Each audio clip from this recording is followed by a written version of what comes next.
Hey, before we get into today's episode, if you're a podcast host or guest, listen up. I've produced over 200 podcast episodes and guested on 50 podcasts just in 2025 alone. And let me tell you, nothing grows your audience or builds trust faster than being in front of the right listeners. That's why I created my podcast tour offer. I'll help you map out your topics, strategize your message, and find you the most aligned podcasts and audiences to get you and your business in front of. So if you've ever thought, I just wish more eyes were on my work, this is your sign. Let's get you on a podcast tour. You can find all the details in the show notes. Just look for podcast tour. Now let's dive into today's episode. Welcome back. I have a special guest today. We've done a lot of collaborating in the past, but we haven't actually gotten to do a podcast swap. So we set this up. I'm super glad to have Jenny Suneson here. She helps mompreneurs like me, like you listening, run a sustainable business in 20 hours or less. I'm pumped about this topic. No big teams. She hasn't been on Instagram in like a year. It can be done. And I'm so glad to have you here talking about this. So welcome. Yeah, I'm super excited to be here. This is like one of my favorite topics to talk about. Can't wait. Share a little bit more about who do you help and serve? Well, I'm not going to give you my whole bio, but I have been in business for almost 10 years now. This summer will be 10 years, which is crazy. I feel like a dinosaur in the online space, but basically I started out as a VA, now do podcasting, and I've been doing podcasting since 2018. Along the way, as a service provider, I've learned a lot of tips and tricks on how to run a sustainable service-based business. So about a year or two ago, I started branching out to helping moms start their own service-based businesses in part-time hours because I feel like it is doable, but you just really have to be structured with it. Like I said, along the way, I've learned a lot about running a service-based business, especially with little kids. And I know a lot of people think once you have kids, you can't do services anymore because you don't have enough time. That is not the case. You just need to find the right service and the right structure and the right everything and, make sure that you are able to get it streamlined and stuff. So that's kind of been my passion as well as podcasting over the past couple years. So it's been fun and I'm very multi-passionate. So I was like, I need something other than just podcasting, even though podcasting, there's a lot that goes into it. But I was like, I need something else. I need a secondary thing. And since I'm serving kind of the same audience of mom entrepreneurs, it's not super random. You can kind of weave them together. And then the way I like to weave it together is I help moms start businesses in 20 hours a week or less using their podcast as their main visibility strategy. So they can talk to each other. Of course, not everyone as a mom that has a business wants to start a podcast, but I can kind of dip into both of the different niches. I have two kids. I have a 6-year-old and a 2.5-year-old. Yes, you are living it. Mine are 11, 10, and 8. So I'm kind of reaching the more self-sufficient stages, but also then the calendar gets more filled up with other activities. Regardless of which stage you're in, I love that we're going to soon dive into more of that topic of how can we run our own businesses. For me, I left the classroom, I left teaching so that I could be a mom first and feel like my kids weren't getting my leftovers. And I think that's the driving force behind a lot of us and wanting to have our own business. We want to still bring in money and support the family and all those things, but want to be able to be a mom first. Yeah. And you can do both. A lot of people think you either can be a mom and a mom only, or really put your all into your business or corporate job or whatever, and just that, but you can do both. And it's possible to do both. I mean, as we're recording this tomorrow, I'm going to be out of the office at a field trip, and then Friday, the morning is field day. So I'm going to be out of the office both those mornings. Sure, I could have done that in a corporate job. It would have been a lot harder to take off 2 random mornings back to back versus now I'm I feel like I can live at the school in May and because they're asking us to basically, but I feel like I don't have to ask anyone to do that. I'm just okay, cool. I'm taking these mornings off and that's that. So having that flexibility is so nice. And, being able to bring in income is great too. Cause then you're not just okay, I have zero and I'm not making any impact. Obviously you're making impact with your kids, even if you're not contributing, but I don't know. It feels good to contribute financially as well and have your own stuff set aside. I feel like it's just nice to have that freedom and flexibility, not only with your schedule, but with finances too. It just gives you opportunities to have more financial and also flexibility in your schedule freedom. For me, it also kind of lets me be my own individual person too. So I can be mom, but also I'm Candace. Right. and it feels better. Yeah. Because I feel in motherhood, you can totally lose that if you don't have something just for you. You totally can feel I'm just mom and that's it because you don't have anything else, even if it's just a hobby, even if you don't have hobbies or anything like that, or you're not taking care of yourself, you're just mom, wife, and nothing for you. It can be hard. Yeah. Taxing and for sure. It can burn you out for sure. I mean, obviously having a business can burn you out too, but that too. For me, I just like to be able to talk to people that are adults and not just be talking to kids all the time. I love talking to my kids, having those adult conversations and being able to use my brain in different ways is so worth it for me. I hear it. Okay. Okay, diving in. I think a really common thing is like post more, be consistent, make sure you're showing up. Let's bust that myth right now. What's the first thing you tell someone who is worried about that? That is like one of the first things that I really nixed is social media. Like I feel like it can be useful and there can be a great time and place for it. But for me, I was spending all this time on social media and creating all this content and stuff, and it just wasn't converting in a good enough way for me to keep putting all that time and effort into it. So that's why I like things like podcasts. I like things like email marketing and also hosting events and things like that. Like sure, hosting an event, that takes a lot of time and effort, but like the payoff once that event happens is immediate versus like social media, you may or may not ever convert someone from there, or it might take them multiple years to convert because they're not seeing your content all the time. You know, I don't know, the attention span on social media is so short. Whereas like if they're coming to your podcast or they're subscribed to your email list or they're attending your event, they are less distracted because they're there to do that one thing that they set out to do. Whereas on social media it is like the wild, wild west. Like people are constantly looking at not just business stuff, but personal stuff. Whereas like if they're locked in on your podcast or your event or something, they learn about that one specific thing. Whereas on social media, it's like sometimes people are doom scrolling. They're not in that social media purchasing mindset. You know, that's the thing with it. And I don't think posting more is going to really make a big difference. And it's also just going to add more to your plate. And I don't think it's something that we really truly need to be doing and putting our time and effort into when there are other lucrative ways to build our businesses and get in front of more people without posting more on social media. And I do use platforms like Threads because I do like it. It's so easy to do the written content because I don't have to worry about like posting graphics or videos or anything like that. However, like if I stopped using Threads tomorrow, it would be okay too. Like I wouldn't be like, oh, my whole business dried up and I had 0 leads because I ditched Threads. Not putting your eggs in one basket is great, but if you are putting your eggs in one basket, make sure it's a basket that you actually own. So like your podcast, your email list, or things like that, where, you know, if things dried up tomorrow, you could take it and move it to another platform versus like, you know, if my email list, the company went out of business or something, that's not going to happen. But if it did, I could take it and move it to another provider and I'd still have all those contacts. Or same with a podcast, I could take it and move it to another host. But with social media, if Instagram died tomorrow, well, what are you going to do, right? Same with Threads. Like, what are you going to do? You can't just like take all those followers from that platform and take it to another place. That's not a thing. So absolutely. Or if you get locked out or you get in social media jail or your account gets hacked, all those things, and you just don't think it's going to happen to you. But it's a great point. If your eggs are only in that basket, it's time to spread some out. What's a task other than that? You know, social media is a big one, but are there any other tasks you see often with your clients that people are doing that they could either cut out completely or reevaluate? I mean, it really depends on the business as to what people are doing. But I mean, I think people do a lot of these productive procrastination techniques. So they're like, they feel like they're being productive, but like it's not really productive. It's just like they're procrastinating doing what they actually need to be doing. So like for me and anyone who is a service-based business, client work is what pays the bills, right? If you're not focusing on client work, you're not making money. You know, maybe you're diversifying and adding some digital products or things like that. So like taking a little bit of time to create these digital products and stuff. Sure, that's not like directly money making, but it will in the future. But I feel like people focus on like things like making little tweaks to their website or like, I don't know, just like random things that don't make them money. I mean, for me, things like networking can be really lucrative because of building those referral partnerships and things like that.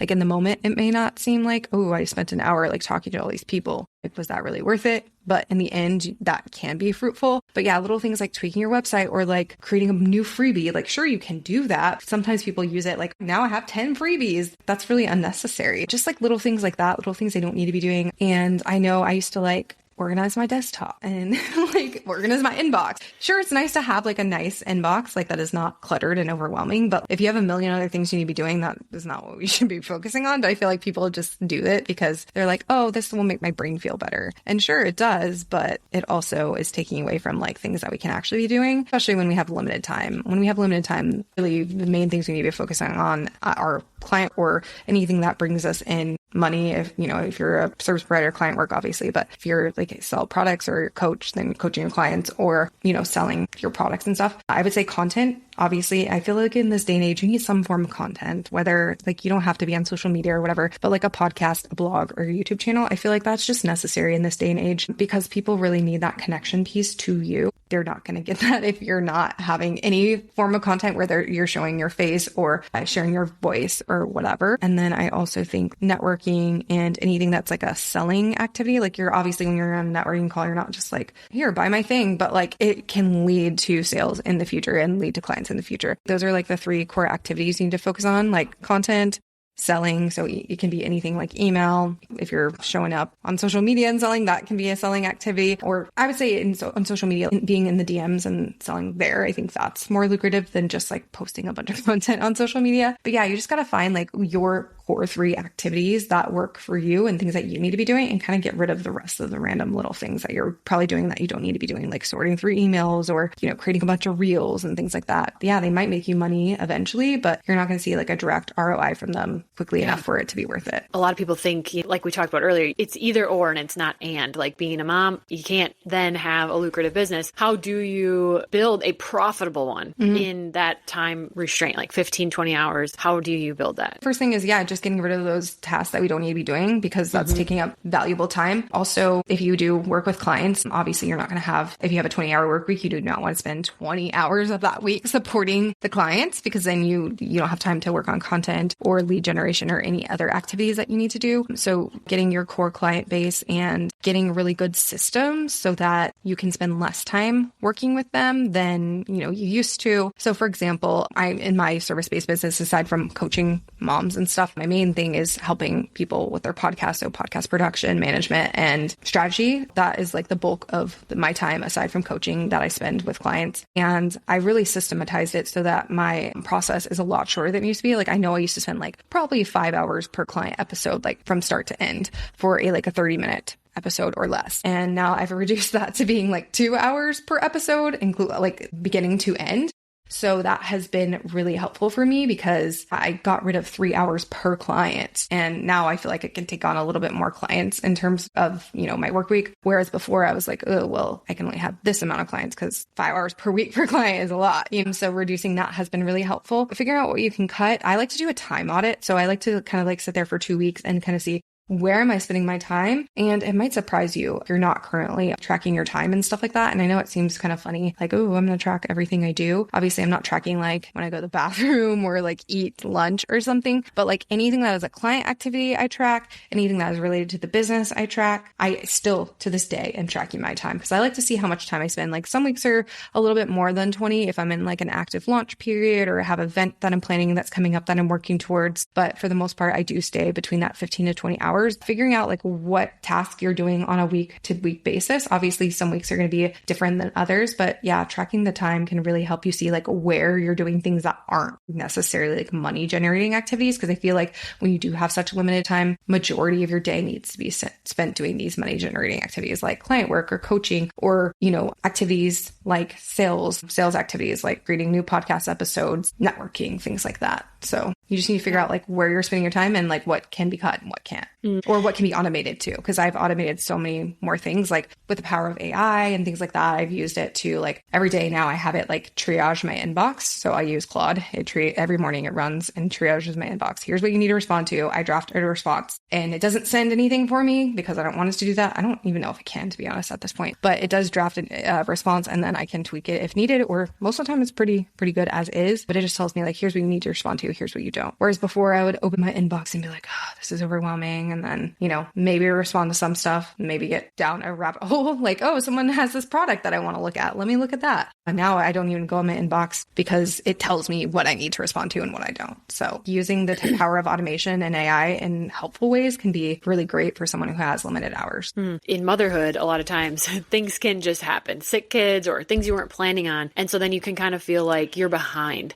How do you you course correct that? How do you battle that? How do you deal with that? Funny enough, I actually dealt with this last week. My daughter, we were actually supposed to record last week, and my daughter woke up that morning and she had a fever. So I was like, all right, well, you're staying home from school. Let me just rearrange my day. Even though I do have systems and stuff, initially it still does kind of stress me out because I am someone who loves a good routine. So anytime my routine gets thrown off, I'm like, oh, like I can sense my kids are getting sick. I get that anticipatory anxiety because I'm like, oh my God, my whole week is going to need to shift. I still get that, even though I do have these systems in place, even though I do have a pretty good like flow, but it happens. Like I'm human. Just know that you're not going to immediately, once you have systems in place, you're not going to immediately be like, oh my God, it's going to be okay. Like, especially if you're someone who has like anxiety or ADHD and you love your routine. Yes, it might still feel pretty stressful, even if you do have these things in place, but just shift. I like to have like little work blocks that I do. You know, I have a content block every week. I have a sales focus block every week. I have two client blocks at least, sometimes 3 every week. So if things do shift and I do have less time, I just figure out like, what is the things that need to get done? My client work always needs to get done. So that is like a top priority for me. On those days that I just can't do what I normally do, I just do the main 2 to 3 things I need to get done that day. It usually ends up being client work, depending on how far ahead I am and stuff. So I really just strip my schedule all the way back and just do those necessary things. Is it frustrating in the moment? Yes,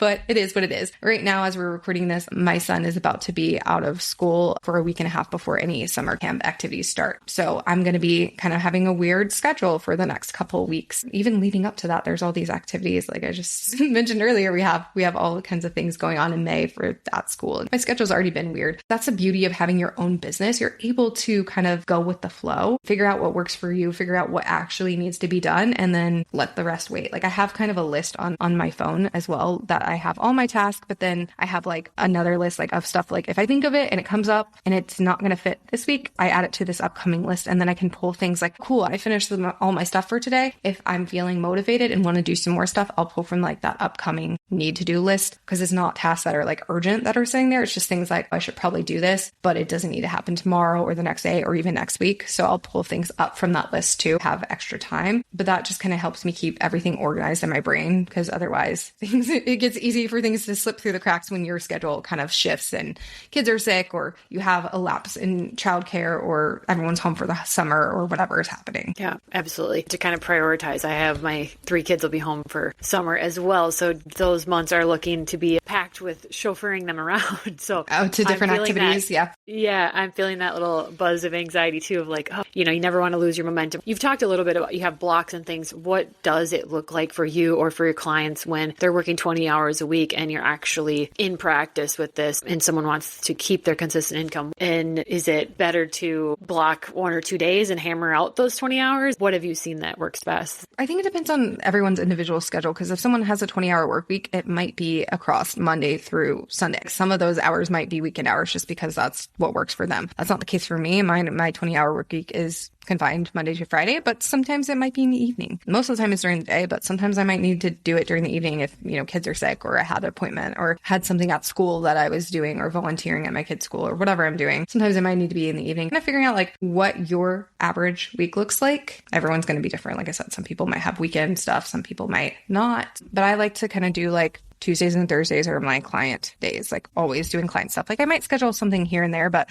for the most part, that is where I'm doing my client stuff. Wednesdays, I like to do podcast interviews on my show, other people's shows, also just like meetings. So I like to kind of confine meetings. I do no meetings on Mondays or Friday. Tuesday and Thursday will be client meetings, client facing meetings, typically if needed. Most of the time, I don't even need to meet with my clients face to face, but if I do, that's when those are. But Monday, Friday, no meetings. That is like a hard rule for me because I like to like start the week slow, in the week slow, not be like in meetings. And I also use the Monday and Friday, especially Monday as my CEO day, sometimes Friday. Friday is mostly a flex day. So if I'm, have extra things that I need to do, Friday is the day I tackle them. But if not, then I can easily take that day off. Friday is also when I like to do education stuff. So if I have like a little extra time and like it was one of those weeks that I flew through my list and have nothing pressing to be done, that's when I spend time okay, let me go through this program that I'm in or this course that I'm in or whatever and work towards that. Mondays I'll record content. I mean, I don't record every single Monday because I typically try to do at least 2 episodes at a time. So I'm only recording podcast episodes episodes like once or twice a month. I either do 2 or 4 depending, but that really helps so that I'm not doing like a content block every single week. And then sometimes I'll have extra content blocks if I'm like, I need to do this kind of stuff for an event coming up. And that's like not my regular content routine. But that's a good thing about not really being on social media that much. I don't really have like a ton of extra content aside from my podcast stuff to create. Even if I do, it comes directly from the podcast anyway. So I'm not like pulling random things out of my brain to create content for social or anything like that. It all comes from the podcast episode of the week. So that really helps too. For the most part, I'm only sending emails and putting it on threads. So it's not like I'm like, I need to repurpose Instagram and all these other platforms.